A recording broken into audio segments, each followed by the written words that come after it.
इस मुल्क में जिसका जितना बस चलता है ना, वो उतना बड़ा लुटेरा है। और हमारे जो हालात की ख़राबी है, उसकी एक बहुत बड़ी वजह ये भी है।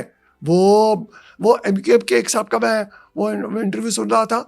वो कह रहे थी ये वो जो फ्लाइंग चप्पल पहन के आने वाले जो हैं, ये अरबपति हो गए हैं। अब आप मुझे ये बताइए कि वो अरबपति कहाँ से हुए हैं?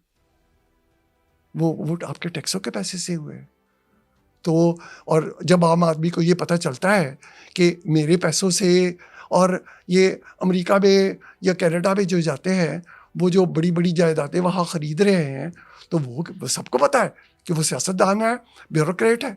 हमारे यहाँ बदकिस्मती से देखें, हमारे यहाँ जब कोई बंदा ये पढ़ता है ना कि उसके टैक्स के पैसों से फलां सियासतदान इतना लूट के ले गया, ये अभी चंद दिन पहले शराय साहब क्या वो सिर्फ सियासतदान ही लूटते हैं? सारे हर एक जी, जिसका बस चलता है। इस मुल्क में जिसका जितना बस चलता है ना, वो उतना बड़ा लुटेरा है।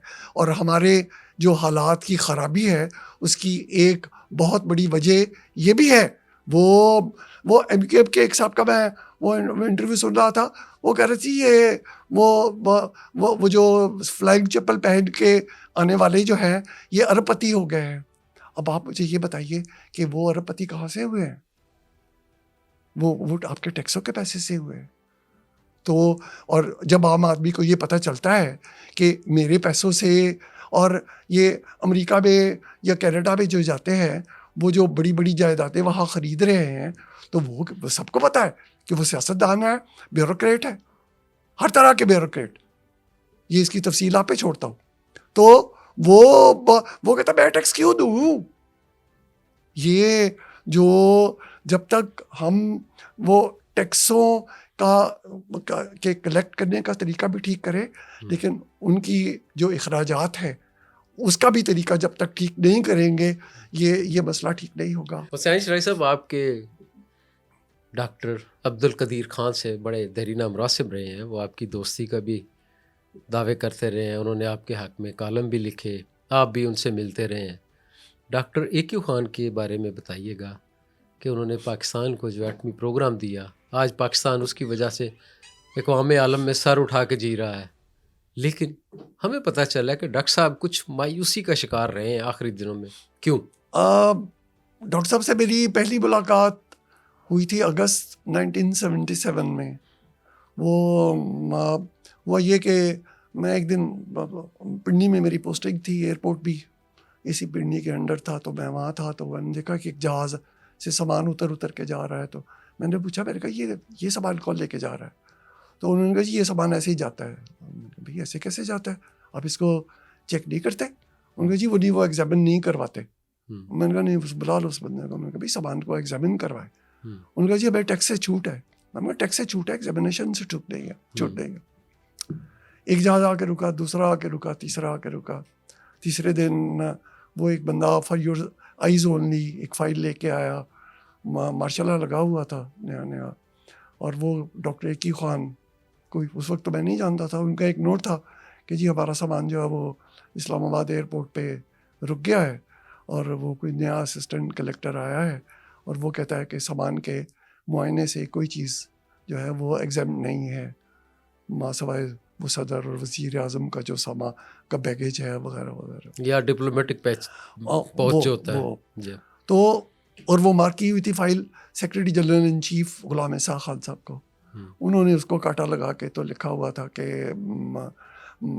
कानूनी तौर पे असिस्टेंट कलेक्टर ठीक कहता है, लेकिन ये मामले की हसासियत के पेश नज़र अगर असिस्टेंट कलेक्टर चाहे तो सामान का खुद मुआयना जहाँ ये सामान स्टोर किया जाता है वहाँ जाके कर ले।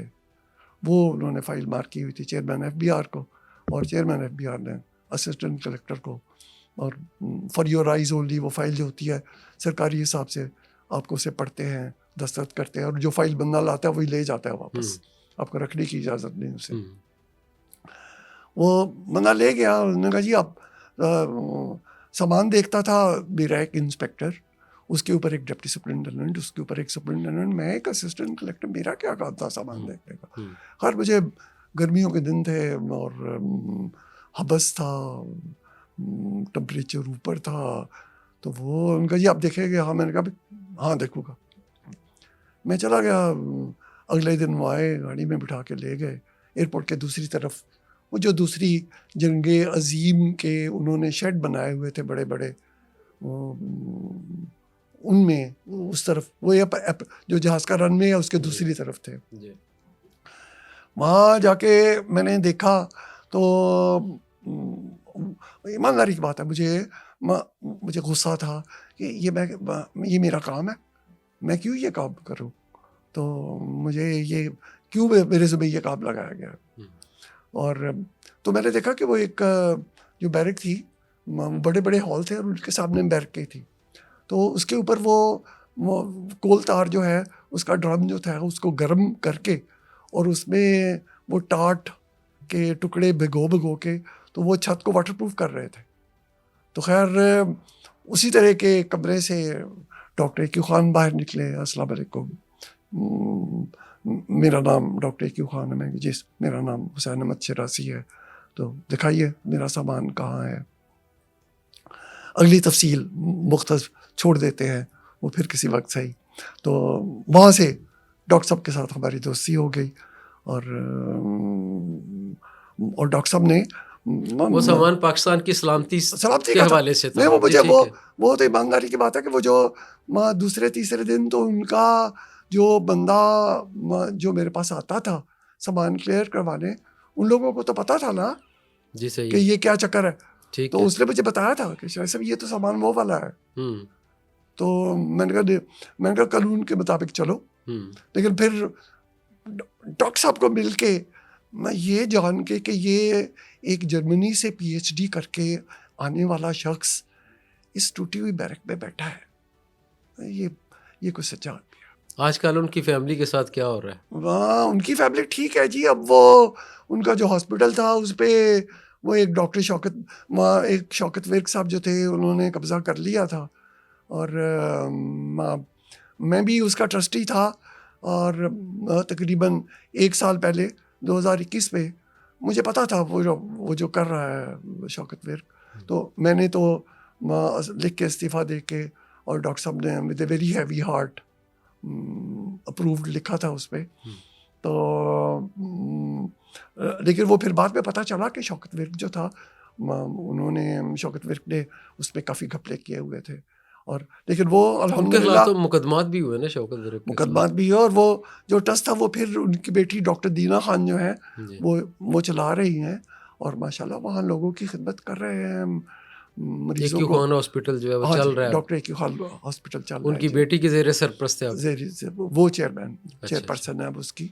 और माशाल्लाह वो बड़ी डिवोटेड खातून है, पढ़ी लिखी खातून। डॉक्टर साहब पे जब पाबंदियाँ लग गई थी कि उनसे कोई मुलाकात नहीं कर सकता, आप फिर भी उनसे मिलते रहे हैं, क्या बातें होती रही हैं?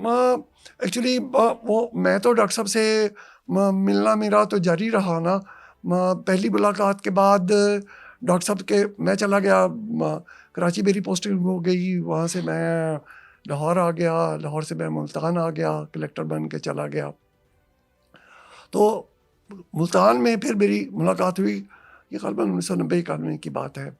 तो उन्होंने डॉक्टर इक्यू खान का मेयर ने कोई उनकी पजीराई का डिनर किया हुआ था।